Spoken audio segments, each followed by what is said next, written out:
Once upon a time, on the edge of the verdant woodlands, there stood a modest but cheerful homestead. It was a place where wildflowers grew freely, chickens strutted proudly, and laughter often drifted on the wind.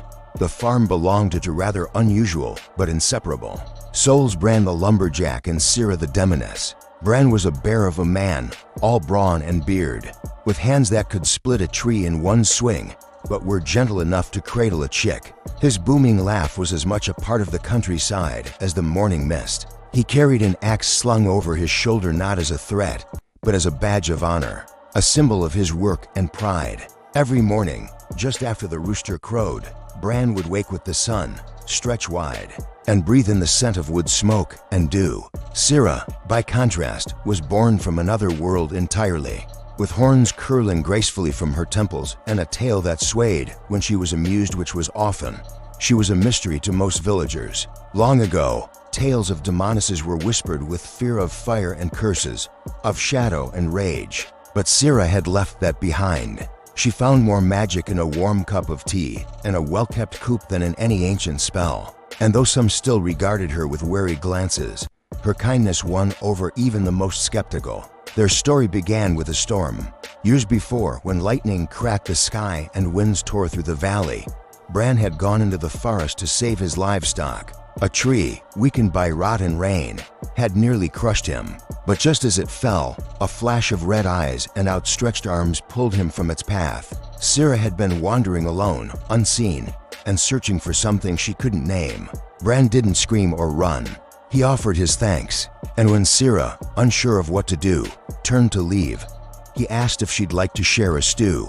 That meal became a night. That night became many. Over time, Bran cleared a corner of his farm just for her garden. Sira built a coop charmed to keep out foxes. Together, they created a life rooted in trust, laughter, and love. This morning was no different, though it felt a little more golden than usual.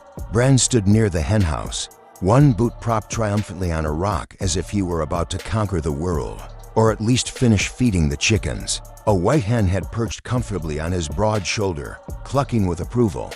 Around him, hens pecked and preened in the soft grass, the air filled with the lazy flutter of feathers. Sira leaned against the porch post, sipping her tea, smiling at the sight of her beloved playing farmer warrior.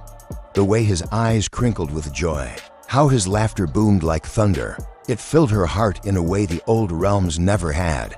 Her apron was still dusted with flour. She'd been baking cinnamon bread since before the sky had even turned pink. "Bran," she called with a smirk, "is that your new general? Or are you officially surrendering to the chicken uprising?" He threw his head back and laughed. "This one's my second in command, Melody. We march at dawn straight into the coop for more grain." Sira chuckled and shook her head. "You're ridiculous, and you love it." "I do," she admitted. There was a pause, a peaceful one, the kind of silence where nothing needed to be said because everything already was. In that pause, leaves drifted from the trees, floating lazily through the morning haze. A chick chirped underfoot. The hen on Bran's shoulder fluffed her wings and settled in like royalty.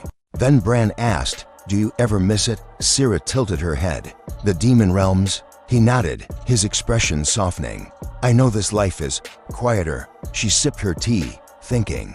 "I used to miss the fire, the power, the certainty of it all. But then I realized there's power in quiet too, in routine, in planting something and watching it grow, in knowing that someone will always smile at you in the morning, even if your tail knocked over the flour jar." That was one time. It was 3 times. He shrugged. "Practice makes perfect." She walked down the steps and joined him among the chickens. As she did, they parted politely. She'd enchanted them years ago. To sense her steps, one hen pecked at her foot, then bowed its head, which Bran claimed was a sign of respect. She wasn't convinced. Together they watched the sun rise fully over the hill, casting a warm glow over the fields. The barn in the distance creaked. The air smelled of hay and earth and something like home. Sira leaned into Bran's side. "You know," she murmured, "I think I like this little world we've carved." He wrapped a strong arm around her shoulder. "Same here, even if we're outnumbered by chickens. Especially because we're outnumbered by chickens."